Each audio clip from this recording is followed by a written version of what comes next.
Hello friends, this is Anurag Singh. Welcome to Gyan Yatra. Today we will study the second part of the motion. First part पहले ही cover किया जा चुका है, अभी second part motion का हमें पढ़ना है. फर्स्ट पार्ट जो है 7th क्लास के लिए भी रिलेवेंट था एंड द 9th क्लास के लिए भी रिलेवेंट था, लेकिन 9th क्लास में थोड़ा सा एक्स्ट्रा हमें पढ़ना रहता है, एडवांस पढ़ना होता है, तो उसके लिए हमें मोशन का सेकंड पार्ट बनाना पड़ा है. मोशन के सेकंड पार्ट में हमारे पास कंटेंट क्या क्या रहेंगे, पहले हम उसको चेक कर लेते हैं. सेकेंड पार्ट का कंटेंट है हमारा, पहला है acceleration. First content is acceleration.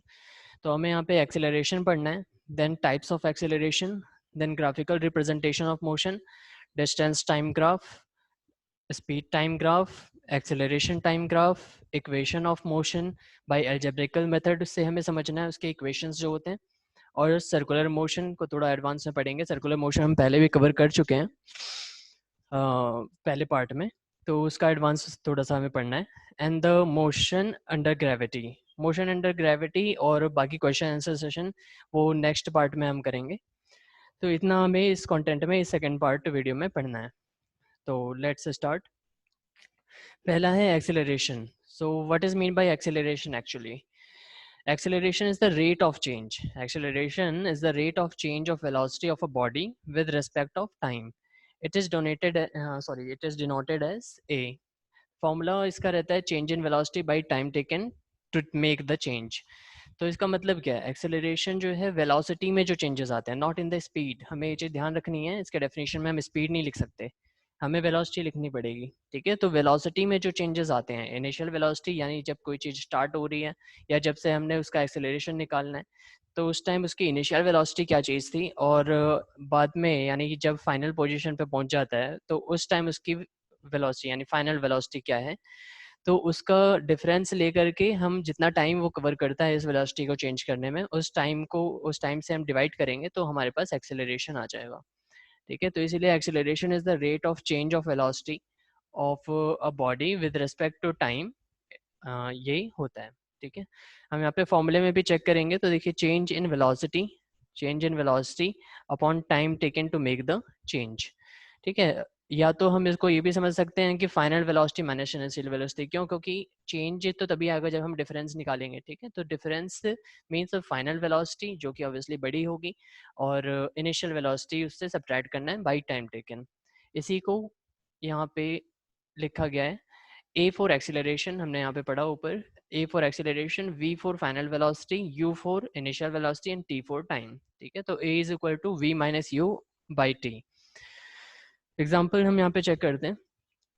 If a car if if a car changes its velocity from 20 metre second to 25 metre per second. ठीक है, तो 20 मीटर पर सेकेंड से 25 मीटर पर सेकेंड वो अपनी स्पीड चेंज करती है, वो अपनी स्पीड बढ़ाती है, तो यानी 5 मीटर पर सेकेंड की उसने स्पीड इंक्रीज की है. अच्छा, टाइम कितना ले रही है वो ऐसा करने में? 5 सेकेंड्स का टाइम ले रही है. हमें अगर एक्सेलरेशन निकालना है तो we should put this formula that change in velocity, we should put this formula that change in velocity by time taken to make the change. Change in velocity means final velocity minus initial velocity. तो हम क्या करेंगे, हम 25 minus 20 upon 5 time taken हम करेंगे, और इससे हमारे पास 1 मीटर पर सेकेंड का एक्सेलरेशन आ जाएगा.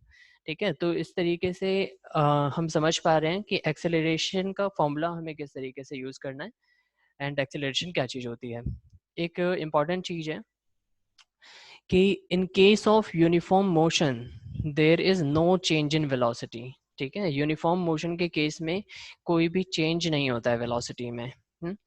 तो यूनिफॉर्म मोशन के केस में कोई भी चेंज नहीं होने का मतलब क्या है कि वो इक्वल स्पीड में चल रही है, सेम स्पीड में चल रही है. थोड़ी देर पहले भी 5 मीटर पर सेकेंड स्पीड में थी, थोड़ी देर बाद भी 5 मीटर पर सेकेंड स्पीड में है, आफ्टर 1 आवर भी 5 मीटर पर सेकेंड स्पीड में है. तो वो स्पीड अपनी चेंज नहीं कर रही है, इसको बोलते हैं यूनिफॉर्म मोशन. तो यूनिफॉर्म मोशन में कोई भी चेंज नहीं रहेगा वेलोसिटी में. ठीक है, हाँ, स्पीड में चेंज हो सकता है क्योंकि डायरेक्शन चेंज होंगी. अगर डायरेक्शन चेंज होंगी तो वेलोसिटी भी बिल्कुल, वो वेलोसिटी तो कहीं नहीं जाएगी. तो अगर हम वेलोसिटी की बात कर रहे हैं तो हमें ये एज्यूम करना रहेगा कि डायरेक्शन हम इक्वल मतलब सेम डायरेक्शन लेकर के चल रहे हैं, कोई डायरेक्शन चेंजेस नहीं आ रहे हैं. ठीक है, या तो हम मैग्नीट्यूड को इक्वल करके चलें या तो डायरेक्शन को इक्वल करके चलें, कोई ना कोई चीज़ इक्वल करके चलनी पड़ेगी, सेम मानना पड़ेगा, एजम्पशन ऐसा रहेगा. So the final velocity and initial velocity must be same. अगर यूनिफॉर्म मोशन की हम बात कर रहे हैं तो वेलोसिटी तो चेंज होगी नहीं, तो फाइनल वेलोसिटी और इनिशियल वेलोसिटी दोनों की दोनों सेम रहेंगी। ठीक है, it means what, it means uniform motion gives zero acceleration. आप खुद ही समझें, अगर कोई पर्सन, उसकी initial velocity 5 metre per second है, फाइनल वेलोसिटी भी 5 मीटर पर सेकेंड है, तो अगर हम उसको इस फॉर्मूले में अप्लाई करेंगे final velocity minus initial velocity, तो 5 माइनस 5 जो कि 0 हो जाएगा। अब 0 को बाई टाइम टेकन, अब टाइम कितना भी रहे, 1 आवर 2 आवर कितना भी टाइम रहे, किसी भी चीज़ से 0 को अगर हम डिवाइड कर रहे होते हैं तो ऑब्वियसली 0 ही आंसर आता है। इस वजह से हम कह पाएंगे कि अगर कोई चीज़ यूनिफॉर्म मोशन में है तो बिल्कुल वो एक्सेलरेशन कितना दे रही है, 0। ठीक है, acceleration is a vector quantity. ये एक्सेलरेशन एक वेक्टर क्वांटिटी होती है। कैसे एक्सेलरेशन को हम वेक्टर क्वांटिटी कैसे कह सकते हैं? Because it is dependent on velocity, और वेलोसिटी हमें पता है कि उसके पास डायरेक्शन भी होता है मैग्नीट्यूड के साथ। तो मैग्नीट्यूड के साथ डायरेक्शन होने का मतलब है कि वेलोसिटी एक वेक्टर क्वांटिटी है, और क्योंकि वेलोसिटी एक्सेलरेशन में यूज हो रही है, that's why the acceleration is also the vector quantity. हम यहाँ पे देखते हैं, देखिए acceleration is a vector quantity because it is based on velocity, and velocity consists magnitude with direction. So difference कहाँ है? एसआई यूनिट जो एक्सेलरेशन की रहती है वो मीटर पर सेकंड रहेगी। एक्सेलरेशन में एसआई यूनिट उसकी एक्सेलरेशन की क्या रहेगी, मीटर पर सेकंड स्क्वायर, और उसी को हम लोग मीटर सेकंड पावर -2 भी कह सकते हैं। क्यों? क्योंकि मीटर बाई सेकंड है, मीटर मीटर बाई सेकंड है, और अगर मैं सेकंड को, एक सेकंड, ये मीटर बाई सेकेंड स्क्वायर हम यहाँ पे लें अगर, ठीक है, सेकेंड स्क्वायर हम यहाँ पे लें, तो सेकेंड स्क्वायर की अगर हम ऊपर रखेंगे, मीटर के साथ मल्टीप्लाई करेंगे, तो सेकेंड की पावर अगर पॉजिटिव होगी तो वो नेगेटिव होकर के वहाँ पे रखी जाएगी, जैसे यहाँ पे रखी गई है metre second power -2। So there is two type of ऐसा यूनिट। टू टाइप क्या, एक ही यूनिट है, बस उसको चेंज करके बोला गया है। ठीक है, तो एक्सेलरेशन यहाँ पे हम चेक करते हैं टाइप्स ऑफ एक्सेलरेशन, कितने टाइप्स के एक्सेलरेशन होते हैं। ठीक है, तो यहाँ पे मेनली दो टाइप के एक्सेलरेशन रहेंगे, क्योंकि मोशन भी दो तरीके की होते हैं, हमने पढ़ा था उसमें फर्स्ट वीडियो में। दो तरीके का motion, uniform motion and non uniform motion. So the acceleration will be two types. ठीक है, पहला टाइप हो जाएगा uniform acceleration and the second one is non uniform acceleration. क्या होता है uniform acceleration? if a body changes its velocity by equal amount, ठीक है, इक्वल अमाउंट में वो चेंज कर रही है। अब ये कैसे चेंज होगा? हम लेते हैं पहली स्पीड लेते हैं हम, क्योंकि एक्सेलरेशन की बात कर रहे हैं तो हमें वेलोसिटी पे बात करनी पड़ेगी। ठीक है, तो हमने पहला वेलोसिटी लिया, इनिशियल वेलोसिटी हम लेते हैं 5 मीटर पर सेकेंड स्क्वायर। ठीक है, नेक्स्ट वेलोसिटी पर सेकेंड चेंजेस आ रहे हैं, ये हम इसको समझेंगे। नेक्स्ट वेलोसिटी आ जाती है हमारे पास 7 मीटर पर सेकेंड स्क्वायर। ध्यान रखेंगे हम इन वैल्यूज को, लिखा नहीं है।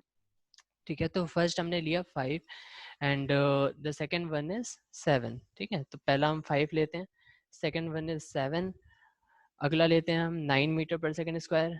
ठीक है, नेक्स्ट लेते हैं 11 metre per second square, next लेते हैं 13 मीटर पर सेकेंड स्क्वायर। ठीक है, तो इस तरीके से आप देखेंगे यहाँ पे डिफरेंस कितने का आ रहा है, 2 का difference, again 2 difference, again 2 difference, again 2 difference. तो इक्वल अमाउंट्स लेते हुए, equal interval of time, equal interval of time मतलब हर सेकंड की मैं बात कर रहा हूँ। ठीक है, तो इक्वल इंटरवल ऑफ टाइम लेते हुए टू टू इक्वल अमाउंट्स है, 2 metre per second, 2 metre per second, ये इक्वल अमाउंट्स लेकर के यहाँ पे स्पीड इंक्रीज हो रही है। ठीक है, वेलोसिटी इंक्रीज हो रही है। तो velocity increment with equal amount in equal interval of time, we can say that the body is undergoing in the uniform acceleration. So this is the definition of uniform acceleration. अगर हम non uniform acceleration की बात करें तो उसका definition इसका opposite हो जाएगा। ठीक है, अभी हम चेक करते हैं, एग्जाम्पल देखते हैं यूनिफॉर्म एक्सेलरेशन का। एग्जाम्पल है freely falling bodies, freely falling bodies and ball roll on inclined plane. ठीक है, तो कोई बॉल अगर किसी इंक्लाइंड प्लेन पर छोड़ दी जाए तो वो रोलिंग करते हुए नीचे आएगी, तो उसकी भी जो वेलोसिटी है वो धीरे धीरे इंक्रीज होती रहेगी। फ्रीली फॉलिंग बॉडीज, कोई बॉडी अगर ऊपर से नीचे गिरती है तो ड्यू टू ग्रेविटेशन उसकी भी वेलोसिटी धीरे धीरे इंक्रीज होती रहेगी। एक्सेलरेशन पार्ट आता है 9.8 metre per second square gravity में। ठीक है, तो नेक्स्ट आता है नॉन यूनिफॉर्म एक्सेलरेशन। इसमें if a body changes its velocity bye unequal amounts in equal interval of time, it is said that it is undergoing non uniform acceleration. ठीक है, हमने ऊपर पढ़ा था कि इक्वल अमाउंट्स, और हम मोशन के फर्स्ट पार्ट में भी पढ़ चुके हैं कि हम टाइम को हमेशा इक्वल लेके ही चलेंगे, टाइम इंटरवल्स को इक्वल लेके चलेंगे। बेशक हम अमाउंट्स ऑफ डिस्टेंस या अमाउंट ऑफ वेलोसिटी हम चेंज कर लें, अनइक्वल रख लें, लेकिन टाइम को इक्वल लेके ही चलना ज़्यादा सही रहेगा। ठीक है, तो if a body changes this velocity bye unequal amounts in equal interval of time, तो हम उसको कह सकते हैं कि ये नॉन यूनिफॉर्म एक्सेलरेशन में चल रही है। हम एग्जांपल लेते हैं, सपोज किसी बॉडी की पहली velocity 5 metre per second square रही हो, next velocity 7 metre per second square हो जाए, फिर next velocity 10 metre per second square हो जाए, next velocity 11 metre per second square हो जाए, ठीक है, next 14 metre per second square हो जाए। तो आप यहाँ पे देख पा रहे हैं डिफरेंसेस, 5 to 7 दो का डिफरेंस आ रहा है, 7 to 10 there is the difference of the 3, 10 to 11 the difference is 1, 11 to 14 the difference is 3, so there is unequal amounts. ठीक है, ये अनइक्वल अमाउंट्स में बार बार इसकी वेलोसिटी इंक्रीज कर रही है। तो अनइक्वल अमाउंट्स हम जब भी लेंगे इक्वल इंटरवल ऑफ टाइम में, तो हमें ये पता चलना चाहिए कि the body is undergoing in non uniform acceleration. Clear? इसका एग्जांपल हम चेक कर लेते हैं। एग्जांपल क्या है इसका? एग्जांपल है ट्रैफिक। हाँ, ट्रैफिक में कोई कार अगर किसी हैवी ट्रैफिक में चली जाए, तो कभी उसकी स्पीड इंक्रीज हो जाती है, कभी डिक्रीज करनी पड़ती है। हाँ, कभी 20 किलोमीटर पर आवर की स्पीड पकड़ेगी, कभी 40 की पकड़ेगी, कभी 10 पे भी चलना पड़ सकता है। ठीक है, तो इक्वल इन अमाउंट्स नहीं रहते हैं उसके, अनइक्वल अमाउंट्स कवर कर रही होती है, लेकिन इक्वल इंटरवल ऑफ टाइम में। तो ये जो इसका एक्सेलरेशन आएगा वो नॉन यूनिफॉर्म रहेगा बिल्कुल। ट्रेन के एग्जांपल ले सकते हैं। Train moves from one station to next in different velocities. तो एक स्टेशन से दूसरे स्टेशन में उसे अलग अलग वेलोसिटी से इंक्रीज चलना पड़ता है। अलग अलग वेलोसिटी से चलने का मतलब है कि किसी स्टेशन के बीच में ज़्यादा ट्रैफिक है, मतलब ट्रैफिक इन द सेंस कि वहाँ पे कोई दूसरी ट्रेन पास कर रही है या कुछ और भी चीज़ें हैं, कई सारे फैक्टर्स रहते हैं, तो उसकी वजह से ट्रेन को कभी धीरे स्पीड में चलाया जाता है, कभी तेज स्पीड में चलाया जाता है। तो अलग अलग स्पीड को फॉलो करने की वजह से ये हमेशा नॉन यूनिफॉर्म एक्सेलरेशन में रहेगी। ठीक है, नेक्स्ट पार्ट आएगा एवरेज एक्सेलरेशन। ये एवरेज एक्सेलरेशन क्या होता है? हमने मैथ्स में भी पढ़ा है कि एवरेज क्या चीज़ होती है। Average is the sum total by total numbers. ठीक है, तो सेम यहाँ पे भी वही चीज़ है, एवरेज एक्सेलरेशन यानी कि नेट चेंज इन वेलोसिटी। ठीक है, जो टोटल चेंज आ रहा है वेलोसिटी में, net change is velocity of a body तो द टोटल टाइम टेकन। ठीक है, जितना भी टाइम लग रहा है उसमें नेट चेंज कितना आ रहा है, that is actually average acceleration. ठीक है, फॉर्मूला इसका क्या रहेगा? फॉर्मूला रहेगा नेट चेंज इन वेलोसिटी, जितना भी चेंज आ रहा है, बाई टोटल टाइम टेकन। तो ये फॉर्मूला रहता है। अच्छा, हम एक्सेलरेशन की बात करते हैं। एक्सेलरेशन में हमने सिर्फ स्पीड इंक्रीमेंट की बात की है। ठीक है, तो क्या स्पीड कभी डिक्रीज नहीं होती? बिल्कुल डिक्रीज होती है। और डिक्रीज होने का मतलब फिर क्या हम उसको एक्सेलरेशन कह सकते हैं? बिल्कुल कह सकते हैं एक्सेलरेशन, लेकिन that is negative acceleration, and the negative acceleration has a term that is coined as retardation. ठीक है, उसको रिटार्डेशन बोला जाता है। नेगेटिव एक्सेलरेशन बोलेंगे, अदरवाइज हमें रिटार्डेशन बोलना पड़ेगा। ठीक है, तो रिटार्डेशन हम पढ़ते हैं। Acceleration term is used for increasing speeds. ठीक है, इंक्रीजिंग स्पीड्स के लिए एक्सेलरेशन टर्म का यूज किया जाता है, but for decreasing speeds the term retardation is used. ठीक है, we can say retardation is a negative acceleration. Clear? तो ये एक्सेलरेशन एंड रिटार्डेशन का पार्ट हो जाता है। फॉर्मूला उसका हमें ध्यान रखना पड़ेगा। नेक्स्ट आएगा graphical representation of motion. Graphical representation of motion that is basics of graph. पहले हमें बेसिक समझनी चाहिए ग्राफ में होता क्या है। ठीक है, एक्चुअली ग्राफ में क्या क्या पोजीशंस हमें क्या कहाँ पे क्या क्या रखना पड़ता है, अक्सर लोग गलत कर देते हैं। वाई एक्सिस पर जो रखना चाहिए उसको एक्स एक्सिस पर रख देंगे, एक्स एक्सिस पे जो रखना चाहिए वो वाई पे रख देंगे, तो गलत हो जाता है। तो हमें उसको चेक करना चाहिए कि भाई क्या किधर रखना है। ठीक है, तो वाई एक्सिस हमेशा यहाँ ऊपर साइड में वाई एक्सिस आएगी, एंड हॉरिजॉन्टली एक्स एक्सिस आएगी। हॉरिजॉन्टल जो रखा जाता है वो इंडिपेंडेंट वैल्यू होती है। इंडिपेंडेंट वैल्यू मतलब अपने आप में स्वतंत्र रहती है, यानी कि उस पर किसी का वॉलंटरली इफेक्ट नहीं आ सकता कि अब मैं चाहूँ कि टाइम को रोक दें या टाइम को पीछे कर दें, ऐसा नहीं हो सकता है। ठीक है, घड़ी में मिनट्स और की सुइयाँ पीछे की जा सकती हैं, लेकिन टाइम एक्चुअली पीछे नहीं हो सकता। तो टाइम तो अपना आगे बढ़ के रहेगा, तो that's why the time is the independent value, and on the time उस टाइम पर कौन बेस कर रहा है, वो डिपेंडेंट वैल्यू, ठीक है, एक दूसरी वैल्यू जो उस टाइम पर डिपेंड कर रही है, एज अ डिस्टेंस। तो डिस्टेंस जो चला जा रहा है वो टाइम पे डिपेंड कर रहा है कि इस टाइम पर इतना डिस्टेंस कवर किया गया। स्पीड ले लें हम, तो जिस टाइम पर जितनी स्पीड कवर की गई वो भी स्पीड भी टाइम पर ही डिपेंड कर रही है। Time is not depending on the speed, actually speed is depending on the time, ठीक है। तो इस वजह से टाइम को इंडिपेंडेंट वैल्यू माना जाएगा और टाइम हमेशा ओरिजेंटल पोजीशन में यहाँ पर लिखा जाता है, ठीक है। स्पीड की बात करें, डिस्टेंस की बात करें, ये सभी वर्टिकल पोजीशन में डिपेंडेंट वैल्यू की जगह लिखे जाते हैं। तो ग्राफ का बेसिक यही है, हमें ये पता होना चाहिए था कि ग्राफ किधर किस तरीके से हम कौन कौन से एलिमेंट्स को किधर किधर रखेंगे, ठीक है। नेक्स्ट आ जाता है concept of map. Concept of map देखें, यहाँ पे देखिए ये कॉन्सेप्ट है वाई एक्स। अब यहाँ पे इस तरीके से जा रहा है, तो ये स्लोप, स्लोप एक्चुअली क्या होता है, स्लोप हम चेक कर रहे हैं जरा। स्लोप के लिए ये स्लोप जो है इसका फॉर्मूला है change in Y axis by change in X axis. ये जो चेंज आता है यही स्लोप होता है, ठीक है। आपसे कोई पूछे कि इस चीज़ का स्लोप कितना है, तो आपको ये निकालना पड़ेगा कि क्या डिफरेंस कितना आ रहा है वाई एक्सिस और एक्स एक्सिस में, ठीक है। तो जो चेंज आ रहा होगा वाई एक्सिस में, ठीक है, वन टर्म आगे बढ़ता है, वन पोजीशन आगे बढ़ता है वाई एक्सिस में, तो कितने का डिफरेंस आ रहा है, और वन पोजीशन आगे बढ़ता है एक्स एक्सिस पे तो कितने का डिफरेंस आ रहा है। तो दोनों के डिफरेंसेस को हम निकालेंगे तो फिर हमारे पास स्लोप आएगा, ठीक है। Difference in X, sorry, difference in Y axis by difference in X axis. So slope का फॉर्मूला यहाँ पे ये आ जाता है। तो अगर हमें स्लोप निकालना है, आप यहाँ पे चेक करें हम जरा, ये पोजीशन वाई टू एक्स, ठीक है। तो यहाँ पे डिफरेंस कितने का आ रहा है, अगर ये बॉडी इस तरीके से जा रही है, ठीक है, ये, हाँ, ये जो है ग्राफ इस तरह से बन रहा है, ये एक पैरेलल ग्राफ जा रहा है। तो हम यहाँ पे चेक करें, तो जब यहाँ पर कोई चीज़, ये टाइम को लेकर के चलते हैं, मान लेते हैं यहाँ पर 10 o'clock हो रहा है, ठीक है, 10 o'clock, then 10:10, then 10:20, then 10:30, that is 10:40, that is 10:50। तो ये टाइम्स हैं, ठीक है। और यहाँ पे हम चेक करें, this is 10 kilometres, 15 kilometres, 20 kilometres and that is 25 kilometre.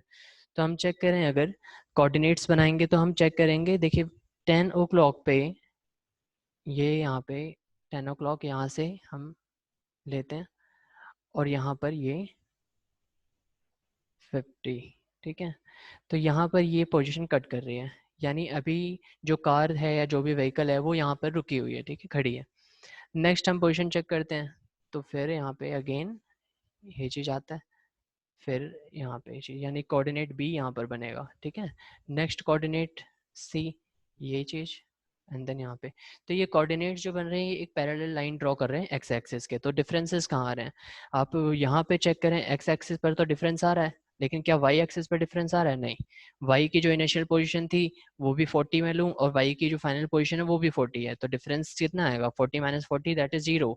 And हमें पता है कि 0 by any difference, any position, any value, that will give us 0, ठीक है। तो 0 को किसी भी डिवाइड, किस चीज़ से डिवाइड करेंगे तो वो 0 ही आएगा, that's why the slope is 0, okay.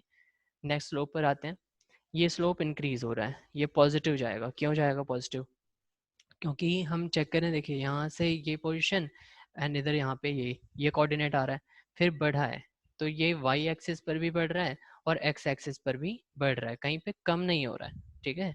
कम कहीं पर हो रहा होता है, घट रहा होता है, तो वो नेगेटिव स्लोप बोला जाता है, लेकिन ये चीज़ जो है बढ़ रही है। अब वो किस तरीके से बढ़ रही है, कितना बढ़ रही है, ये चीज़ जो है हमारे पास टेबुलर रिप्रेजेंटेशन आएगा तभी हम समझ पाएंगे, ठीक है। अगर मैं बोलूँ कि सेम इंक्रीमेंट हो रहा है, सपोज यहाँ पे 10 होता, ठीक है, यहाँ पे 15 होता, यहाँ पे 15 होता, यहाँ पे 20 होता, अच्छा, यहाँ पे यहाँ पे सपोज 1 o'clock हो रहे हैं, ये 2 o'clock हो रहा है, ये 3 o'clock हो रहा है, ठीक है। तो हम यहाँ पे चेक करेंगे 10 किलोमीटर से कोई 15 किलोमीटर तक पहुँचा, यानी जो डिफरेंस आया वो 5 का आया। यहाँ पे भी जो डिफरेंस आ रहा है वो 5 का आ रहा है, यहाँ पे जो डिफरेंस आ रहा है वो 1 का आ रहा है, एंड यहाँ पे भी 1 का आ रहा है, यानी 5/1, 5/1। अगर मैं स्लोप से निकालूंगा तो वाई एक्सिस का डिफरेंस बाई एक्स एक्सिस का डिफरेंस, तो वाई एक्सिस का difference that is 5, X axis का difference that is 1, so 5/1 that is 5। Next difference X Y axis का डिफरेंस 5, एक्स एक्सिस का डिफरेंस 1, तो 5/1 दैट इज 5। तो हम यहाँ पे स्लोप चेक करेंगे तो जितने कोऑर्डिनेट्स बनेंगे हर कोऑर्डिनेट पर जो स्लोप बनेगा वो 5 का आएगा, ठीक है। और 5 in the case of positive, तो अगर बार बार 5 ही आ रहा है दैट इज यूनिफॉर्म ना, तो यूनिफॉर्म स्लोप बनेगा ये। लेकिन ये टेबुलर रिप्रेजेंटेशन पर फर्क पड़ता है कि भाई वो यूनिफॉर्म बनेगा क्या बनेगा, लेकिन ये पॉजिटिव है, ये बात फाइनल है। नेक्स्ट हम चेक करते हैं इस स्लोप को, ये कैसे, क्या चीज़ है, ये नेगेटिव है पॉजिटिव कैसे पता चलेगा। तो हम देखते हैं यहाँ पे ये टाइम, पहले हम मतलब एक्स एक्सिस को ऊपर करते हैं यहाँ पे, एंड फिर वाई एक्सिस से यहाँ पे लाइन ड्रॉ करेंगे, इन दोनों को जिधर मीट करेंगे ये पोजीशन हुई, ठीक है। नेक्स्ट हम चेक करें, अब देखिए एक्स एक्सिस पर तो बढ़ रहा है, मैंने पहले भी बताया था एक्स एक्सिस इंडिपेंडेंट होती है तो वो बढ़ेगी बढ़ेगी, कभी भी कम नहीं होगी, ये बात ध्यान रखना है, ठीक है। तो अब नेक्स्ट पॉइंट यहाँ पे ये इस तरीके से मैच करेगा, ठीक है। फिर ये चीज़ इधर नेक्स्ट पॉइंट यहाँ पे इस तरीके से मैच कर रहा है, ठीक है। ये चीज़ इधर नेक्स्ट पॉइंट यहाँ पे इस तरीके से मैच कर रहा है, ठीक है। तो हर बार हम देख रहे हैं तो वाई एक्सिस में नेगेटिव चेंजेस आ रहे हैं, वो नीचे डाउन हो रहा है, ठीक है। एक्स एक्सिस बेशक बढ़ रहा है लेकिन नीचे डाउन हो रही है, अगर कोई चीज़ डाउन हो रही है तो it means minus, and minus, और ये यहाँ पे प्लस का डिफरेंस आ रहा है तो प्लस, तो minus by plus that is always minus, तो माइनस मतलब नेगेटिव स्लोप, ठीक है। नेक्स्ट आता है ये स्लोप, इसको क्या करना है, देखिए वाई एक्सिस, हम वाई एक्सिस की बात करें तो सपोज ये वाई 1 था, अगर ये 1 है, और यहाँ पे इस चीज़ की बात करते हैं, नहीं सॉरी, एक मिनट, हाँ, यहाँ पर इस पोजीशन पे ये जा रहा है, ठीक है। फिर हम 1 के बाद 2 पे आ जाते हैं, ठीक है, 2 पर आ जाते हैं, अगेन ये यहीं पर पड़ा हुआ है ये चीज़, ठीक है। तो 1/this मतलब चेंजेस आप देखें, चेंजेस कितने आ रहे हैं, ये 2 के बाद फिर 3 पर आ जाता है, और अभी भी यहीं पर पड़ा हुआ है, एक्स एक्सिस जो है चेंज ही नहीं हो रहा। तो वाई एक्सिस में चेंजेस आ रहे हैं, कितने के आ रहे हैं, 1 का चेंज, 1 का चेंज, अगेन 1 का चेंज। मैं बोलूँ अगर चलो यहाँ पे 5 ले लेते हैं तो 2 हो जाएगा, ठीक है। 5 ले लेते हैं, थोड़ा सा नॉन यूनिफॉर्म लेके चलें, तो भी एक्स एक्सिस पर क्या कोई डिफरेंस आ रहा है, बिल्कुल नहीं आ रहा है। एक्स एक्सिस पर डिफरेंस नहीं आ रहा, वाई एक्सिस में डिफरेंस आ रहा है, तो हम अगर वाई एक्सिस में डिफरेंस 2 का भी ले लें, 3 का ले लें, 3000 के ले लें, कुछ भी ले लें, एक्स एक्सिस पर डिफरेंस बिल्कुल नहीं आ रहा है, तो एक्स एक्सिस का डिफरेंस हम मानेंगे 0। सो 2/0, किसी भी नंबर को 0 से अगर हम डिवाइड करते हैं तो वो क्या आ जाता है, नॉट डिफाइंड, या वी कैन से इनफाइनाइट, ठीक है। तो 0 से आप किसी को भी डिवाइड करें तो उसकी कोई वैल्यू ही नहीं आती है, ठीक है। तो इस तरीके से ये इनफाइनाइट हो जाएगा, क्लियर। तो ये ग्राफिकल रिप्रेजेंटेशन है कुछ ग्राफ्स की। अभी नेक्स्ट ग्राफ हम थोड़ा सा देखते हैं, एक सेकेंड।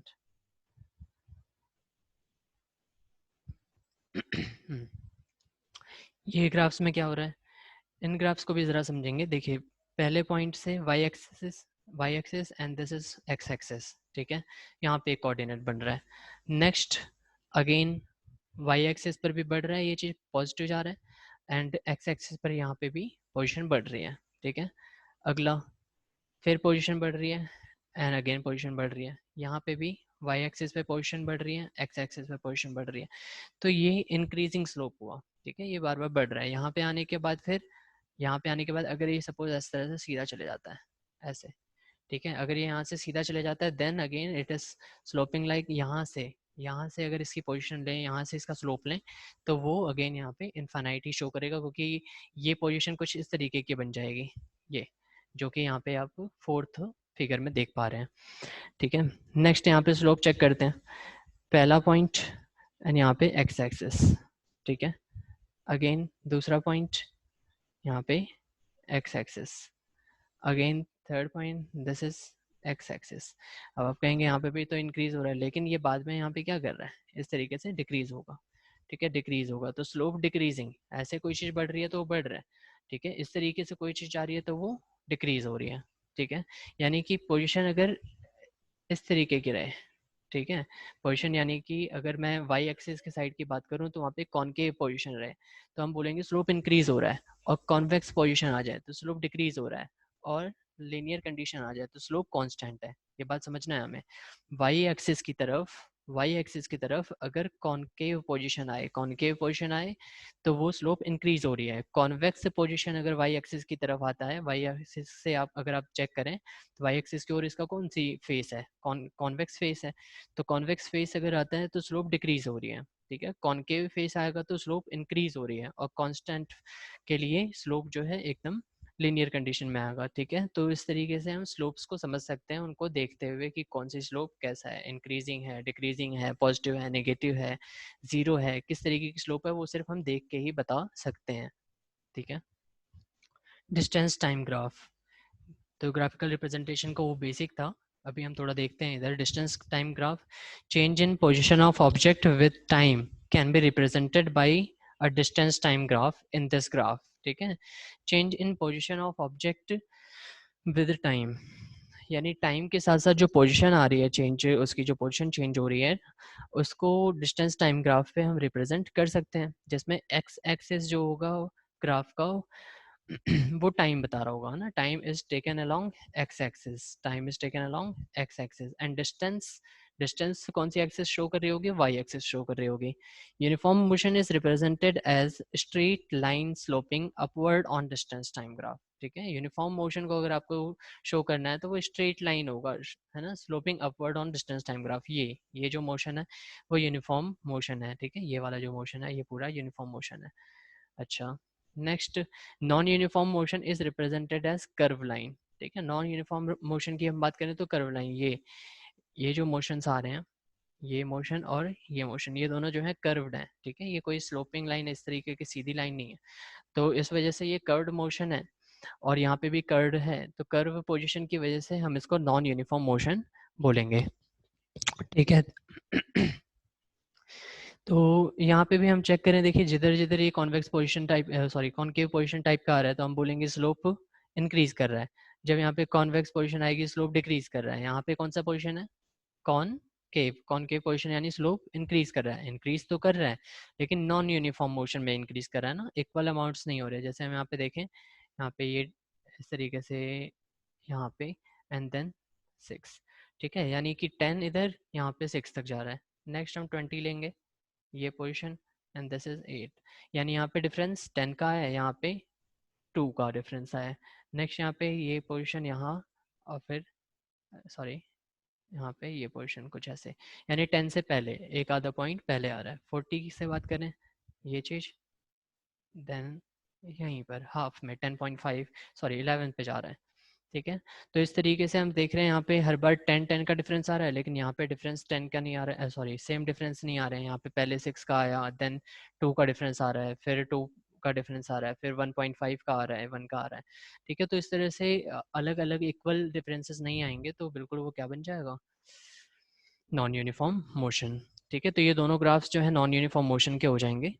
नेक्स्ट ग्राफ हम चेक करते हैं रेस्ट कंडीशन का, है ना।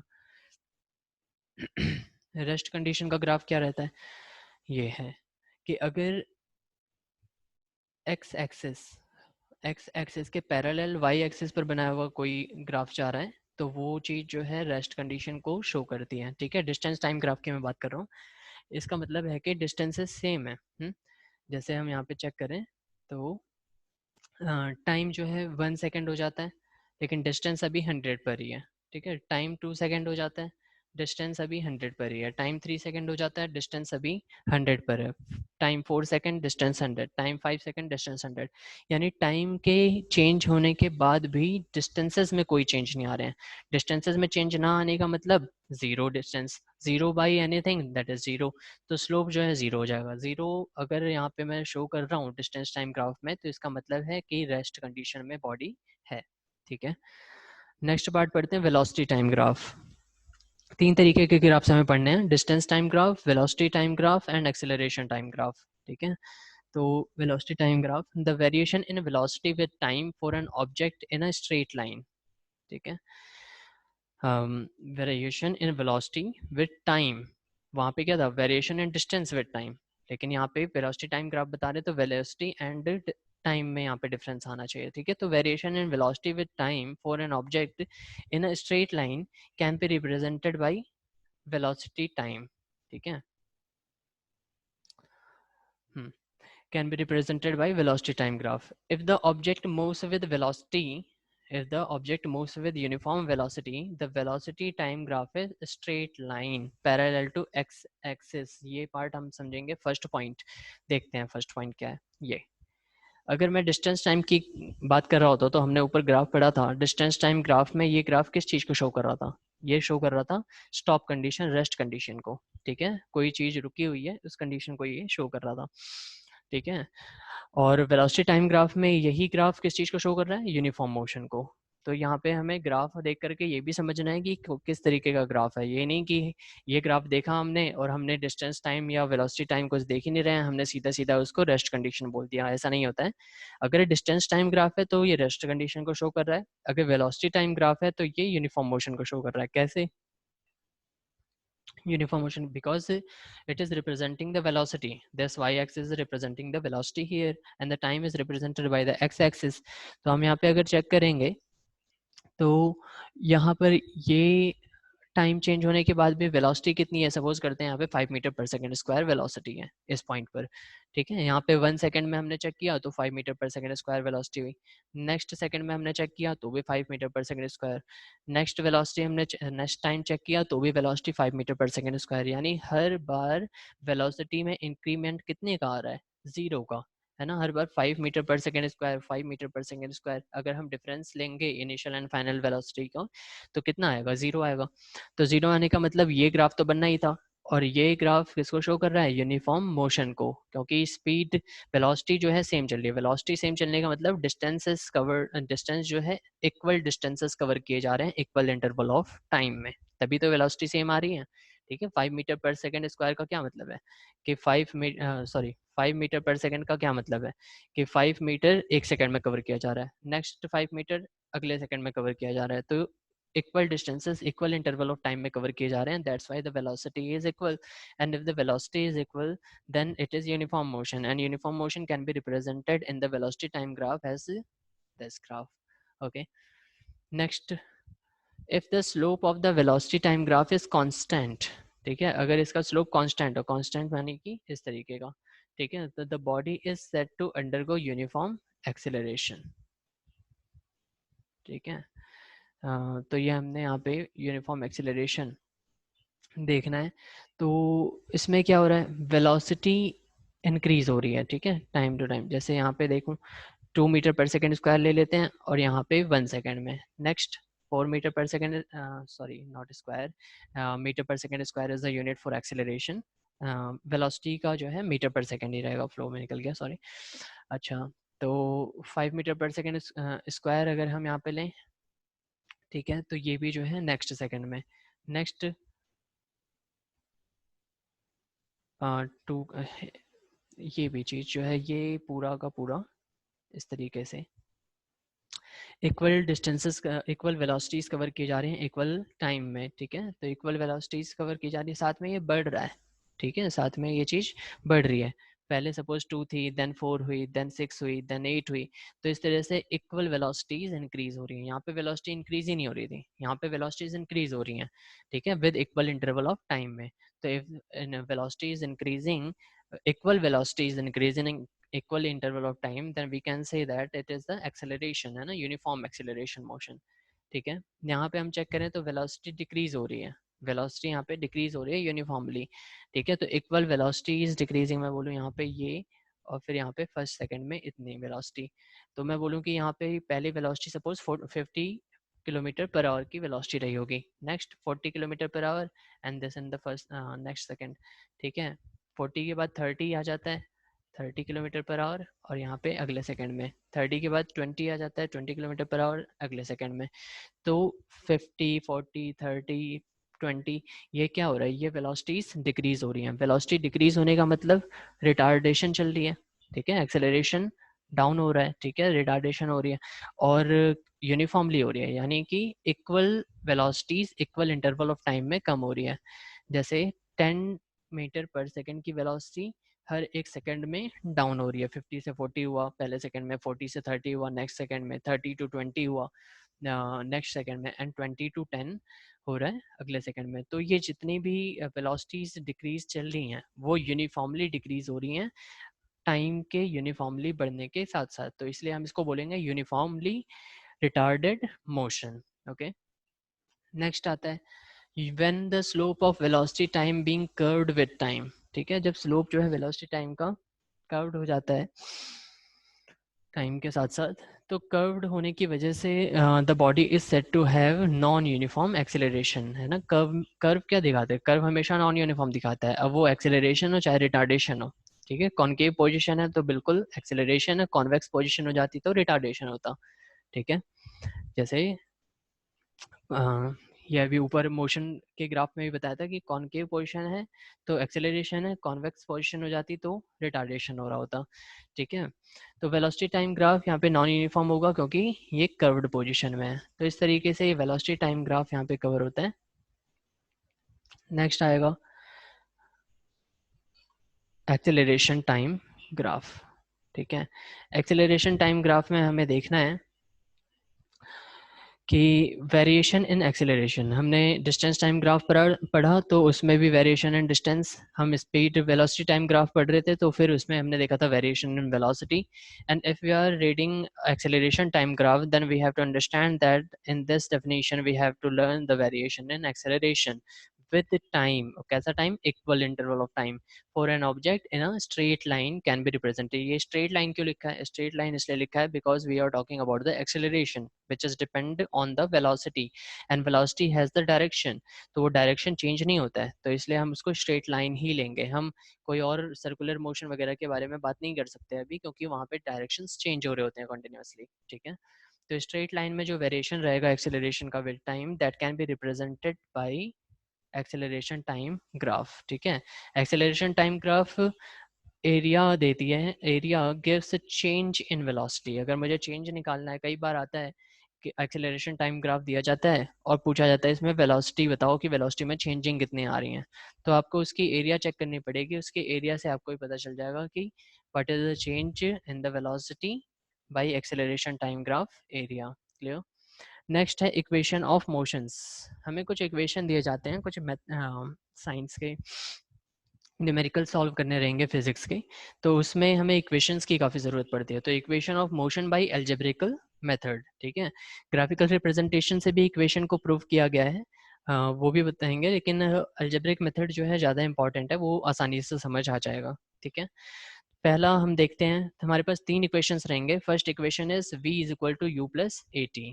ठीक है, v is equal to u plus a t, ये तो पहले को हम लोग कहते हैं वेलोसिटी टाइम रिलेशन। ठीक है, पहला इक्वेशन रहेगा velocity time relation. Velocity time relation में v is equal to u plus a t, ये चीज़ हमें ध्यान रखना है। डिराइव करते हैं इसे ज़रा। तो let a body moving in a straight line, अगर कोई बॉडी स्ट्रेट लाइन में मूव करे, बिल्कुल क्योंकि हम एक्सेलरेशन की बात कर रहे हैं तो स्ट्रेट लाइन की ही बात करेंगे। तो with initial velocity u and final velocity v in time t।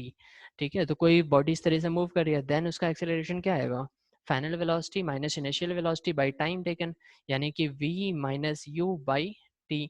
और इसके बाद हम क्या करेंगे, a है यहाँ पे t को ट्रांसपोज किया जाएगा इस साइड, या t को अगर मैं यहाँ से हटाना चाहूँ तो यहाँ पे, और left hand right hand side दोनों ही साइड t से मल्टीप्लाई कर दिया जाएगा। इधर t का मल्टीप्लाई किया तो t से t कैंसिल, यहाँ पे t का मल्टीप्लाई करेंगे तो यहाँ पे at बन जाएगा। तो at is equal to v minus u, यानी at is equal to v minus u. अब u को इधर ट्रांसपोज करेंगे तो ये ही साइन कन्वेंशन इसका चेंज हो जाएगा, माइनस का प्लस हो जाएगा। तो at प्लस यू यहाँ पे आ जाएगा, u plus at that is v। तो v is equal to u plus at इस तरीके से यहाँ पे डिराइव हो जाएगा। ठीक है, तो ये पहला इक्वेशन ऑफ मोशन है। इसी ये तीनों जो इक्वेशन ऑफ मोशन है इनको लाइन वाइज पढ़ना ज़रूरी है, क्रोनोलॉजिकली पढ़ना ज़रूरी है, क्यों, क्योंकि ये एक दूसरे में ही काम आ रहे होते हैं। ठीक है, नेक्स्ट आता है displacement relation, displacement time relation.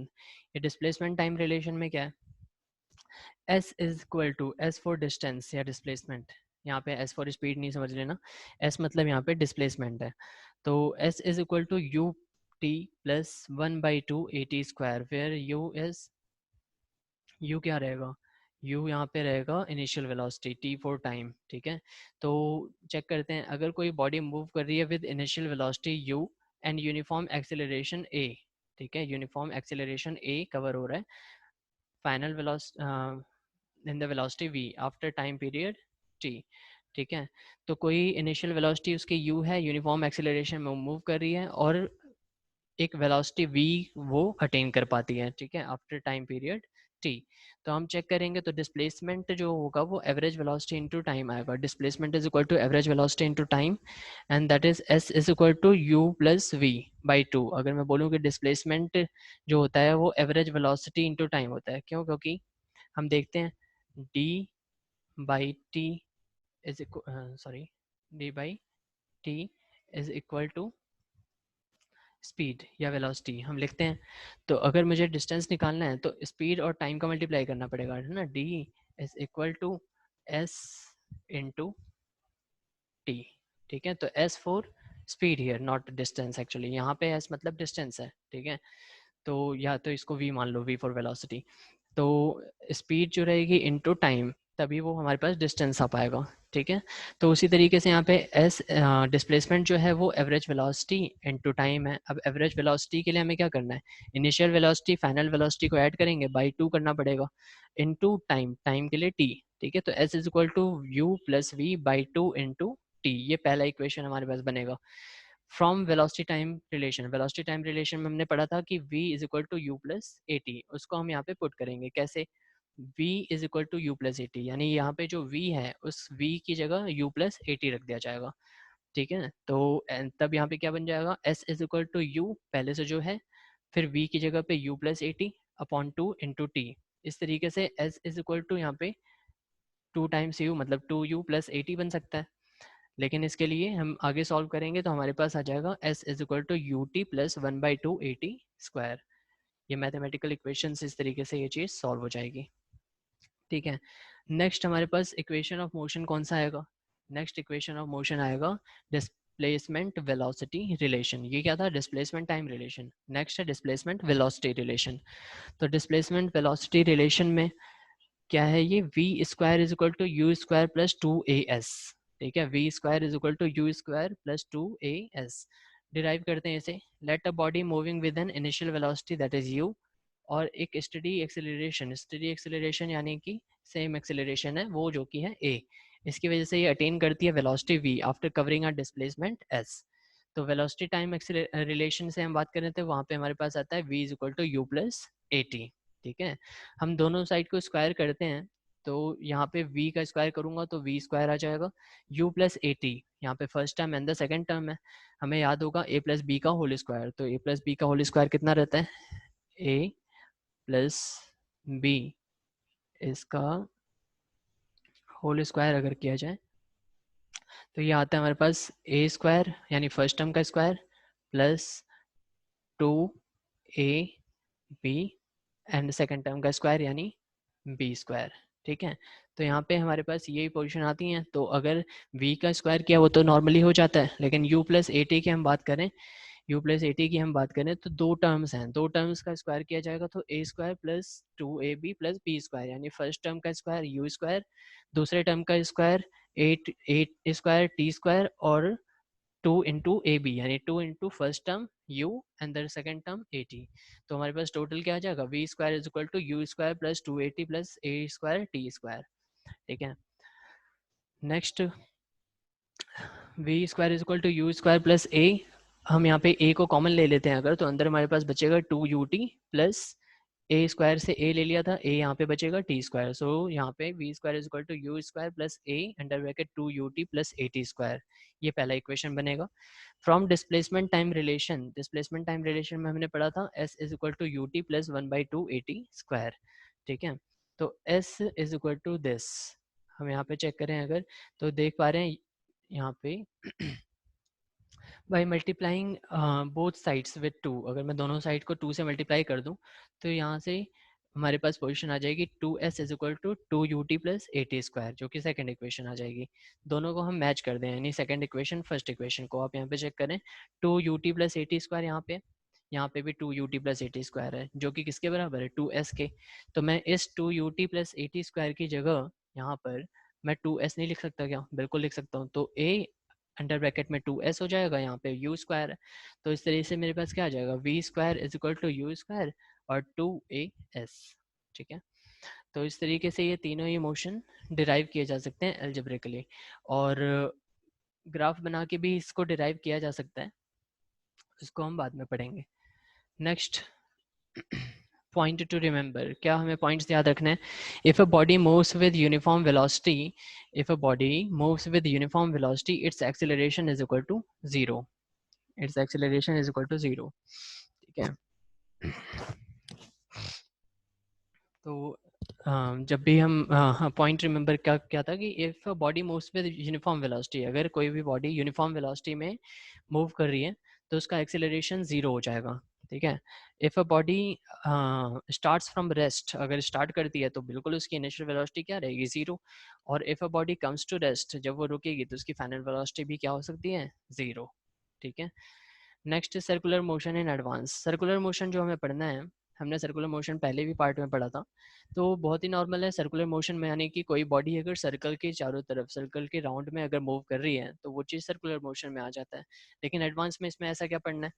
तो motion of a body along with a circular path is known as circular motion. If a body covers equal distances, if a body covers equal distances along the circumference in equal interval of time, अगर equal distances cover कर रहा है, हम यहाँ पे displacement क्यों नहीं बोल रहे हैं? हम यहाँ पे displacement इसलिए नहीं बोल रहे हैं क्योंकि सर्कल में सेम डायरेक्शंस नहीं रहते हैं, सर्कल अपने डायरेक्शंस चेंज करते रहती है, तो डायरेक्शन चेंज होने की वजह से हम उसको बोल ही नहीं सकते डिस्टेंस, हमें उसे डिस्प्लेसमेंट नहीं बोल सकते, हमें उसे डिस्टेंसेस बोलना पड़ेगा, क्योंकि वो एक स्केलर क्वांटिटी में आ जाएगा। ठीक है, तो डायरेक्शन वहाँ पे है नहीं फिक्स्ड। तो then the motion is set to be uniform circular motion, तो इक्वल डिस्टेंसेस अगर कवर की जा रहा है किया जा रहा है इक्वल इंटरवल ऑफ टाइम में, तो यूनिफॉर्म सर्कुलर मोशन उसे बोला जाएगा। क्या हम यूनिफॉर्म सर्कुलर मोशन को हम ये बोल सकते हैं कि वो यूनिफॉर्म वेलोसिटी कवर कर रहा है? नहीं बोल सकते, बेशक वो इक्वल डिस्टेंसेस कवर कर रहा हो, वेलोसिटी नहीं, हम इक्वल स्पीड बोल सकते हैं, यूनिफॉर्म स्पीड बोल सकते हैं। ठीक है, when a body moves along a circular path, when a body moves along circular path, then its direction of motion changes continuously, उसकी डायरेक्शन जो है वो कंटिन्यूसली चेंज होती रहती है। That's why we can say a body changes its velocity continuously, it is an accelerated motion. ठीक है, either it is undergoing uniform circular motion, तो वो एक्सेलरेटेड मोशन हमें उसे कहना पड़ेगा, क्योंकि वो हमेशा अपनी वेलोसिटी चेंज कर रही है। वेलोसिटी चेंज होने का मतलब, वेलोसिटी होती क्या है, वेलोसिटी के बाद दो चीज़ें होती हैं, मैग्नीट्यूड एंड डायरेक्शन। तो मैग्नीट्यूड बेशक वो चेंज ना कर रही हो, ठीक है, क्योंकि वो यूनिफॉर्म मोशन में है। ठीक है, यूनिफॉर्म मोशन में होने का मतलब equal distances and equal interval of time, यानी कि वेलोसिटी में जो मैग्नीट्यूड आएगा, जो कि स्पीड के पास भी होता है, वो चेंज नहीं हो रहा है, लेकिन डायरेक्शंस चेंज हो रहे हैं। डायरेक्शन चेंज होने का मतलब वेलोसिटी कंटिन्यूसली चेंज कर रही है, तो वेलोसिटी कंटिन्यूस चेंज होने का मतलब उसको हम एक्सेलरेटेड मोशन में कवर करेंगे। ठीक है, एग्जांपल आता है यूनिफॉर्म सर्कुलर मोशन का, motion of moon around the earth, यानी revolution, not rotation actually. Revolution जो होता है उसको हम सर्कुलर मोशन में कवर कर सकते हैं, रोटेशन के लिए दूसरा मोशन यानी रोटेशनल मोशन बोला जाता है, ये हम पहले पार्ट में कवर। तो एग्जांपल यूनिफॉर्म मोशन का यही रहेगा, motion of moon around the earth यानी रेवोल्यूशनरी मोशन। ठीक है, next motion of earth around the sun, motion of satellite around the planet, motion of tips of second hand, minute hand and hour hand of a watch. ठीक है, तो ये सभी जो है मोशन सर्कुलर मोशन के पार्ट में आ जाएंगे। Circular motion is an accelerated motion, हमने ऊपर पढ़ा ही था, क्यों? क्योंकि उसकी वेलोसिटीज कंटिन्यूसली चेंज हो रही हैं। वेलोसिटी चेंज होने का मतलब क्या है कि उसके डायरेक्शंस कंटिन्यूसली चेंज हो रहे हैं। वेलोसिटी चेंज होने का सिर्फ ये मतलब नहीं है कि वो 5 मीटर पर सेकंड स्क्वायर से 7 मीटर पर 5 मीटर पर सेकंड से 7 मीटर पर सेकंड हो गया, या 9 मीटर पर सेकंड हो गया। बिल्कुल नहीं, वो 5 मीटर पर सेकंड ही कंटिन्यू कर सकता है, लेकिन उसके डायरेक्शंस कंटिन्यूसली चेंज हो रहे हैं, इसी वजह से हम उसको बोल सकते हैं कि वेलोसिटी कंटिन्यूसली चेंज कर रही है।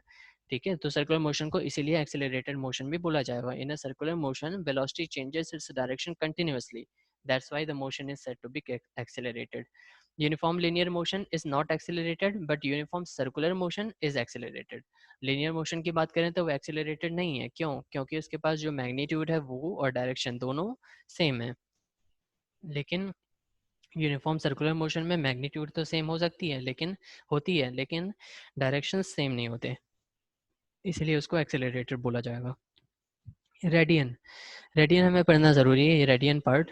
It is a unit to measuring angles in physics, हमें अगर फिजिक्स में एंगल मेजर करने होते हैं तो हम उसको रेडियन बोलते हैं, हम उसको रेडियन बोलते हैं। ठीक है, the arc a b of the circle, the arc a b of the circle has length L and subtends an angle theta at the center C. ठीक है, तो कोई सर्कल पर आर्क रहे, अगर मैं दूं यहाँ पे एक सर्कल है, ठीक है, सर्कल में आर्क ए बी ले लेते हैं। ए बी कहाँ से आएगा? ए बी एक ये पॉइंट और इस पॉइंट की मैं बात करूँ तो ये जो टोटल इतना आर्क आ रहा है ये ए बी हो जाता है, ठीक है, ए एंड ये बी। अब ए बी आर्क है हमारे पास, has a length L and subtends an angle theta at the centre, ठीक है, यहाँ पे ये सेंटर है, यहाँ से ये चीज़ यहाँ पे थीटा आ रही है, ठीक है, थीटा आ रही है, इसका लेंथ जो है यहाँ पे एल है, ठीक है, तो इतना ये कवर कर रहा है, इतने एंगल में कवर कर रहा है, ठीक है, एट द सेंटर सी। तो एंगल ए सी बी की अगर बात की जाएगी तो थीटा रेडियन उसको बोला जाएगा। एंगल ए सी बी की मैं यहाँ पे सी है, C for centre, angle A C B की बात करें तो थीटा रेडियन इसको बोला जाएगा। Then theta is equal to arc by radius, ठीक है, आर्क बाई रेडियस, तो जितना रेडियस है वो और आर्क जितना आ रहा है वो, तो ये मैं करूँगा तो यहाँ पे थीटा आ जाता है, एंगल आ जाता है, ठीक है, तो थीटा बाई रेडियस यहाँ पे मेरे पास आ जाएगा, सॉरी आर्क बाई रेडियस आ जाएगा थीटा, ठीक है। नेक्स्ट आता है 1 radian is defined as the angle subtended at the centre of the circle by an arc which is equal in length to its radius, जो कि इक्वल रहना चाहिए, आर्क के द्वारा जो भी एंगल सबटेंड किया जा रहा है वो इक्वल रहना चाहिए लेंथ टू इट्स रेडियस के, ठीक है, तो an angle subtended by the circumference at the centre,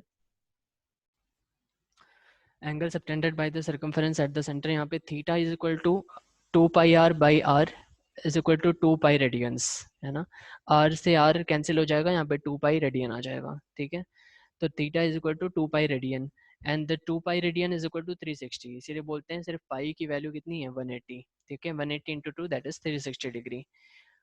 जब 2 pi radian is equal to 360 degree तो 1 radian is equal to 360/2 pi, ठीक है, 2 पाई यहाँ से ट्रांसपोज होकर के 360 के नीचे डिनोमिनेटर बनेगा, एंड 1 रेडियन की जो वैल्यू रहती है डिग्री में वो that is 57.3 degree.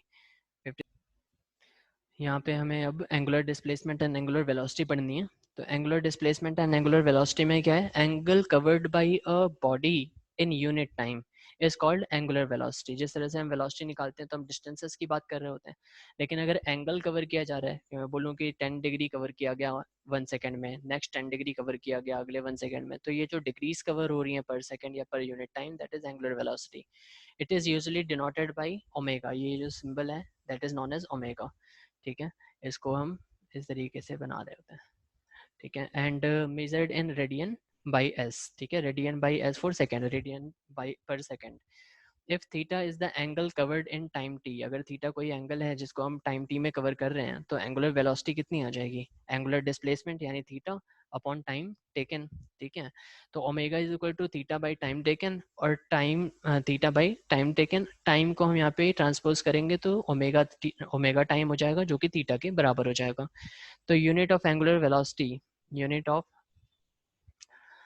Unit of angular velocity जो आएगी वो हमारे पास रेडियन पर सेकंड होती है। Relation between linear velocity and angular velocity, ये बहुत इंपॉर्टेंट क्वेश्चन है कि रिलेशन बताना रहेगा लिनियर वेलोसिटी और एंगुलर वेलोसिटी में क्या रिलेशन हो सकता है।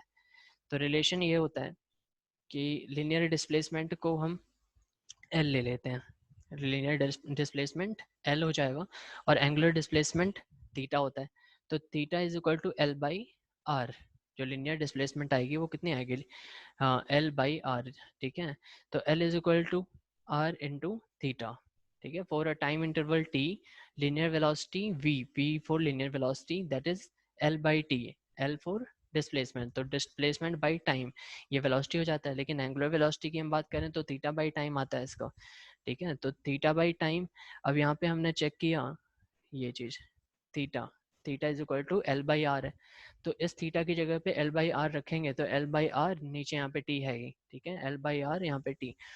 अब omega is equal to this, omega जो होता है वो वी बाई आर होता है, ठीक है, वी बाई आर, तो ओमेगा की जगह पे वी बाई आर रखेंगे, आर से आर कैंसिल, वाई और यहाँ पे V is equal to omega R आ जाएगा। सो यहाँ से निकल कर क्या आएगा कि linear velocity is equal to angular velocity into radius, angular velocity into radius, तो यहाँ पे ये चीज़ हमें ध्यान रखनी है।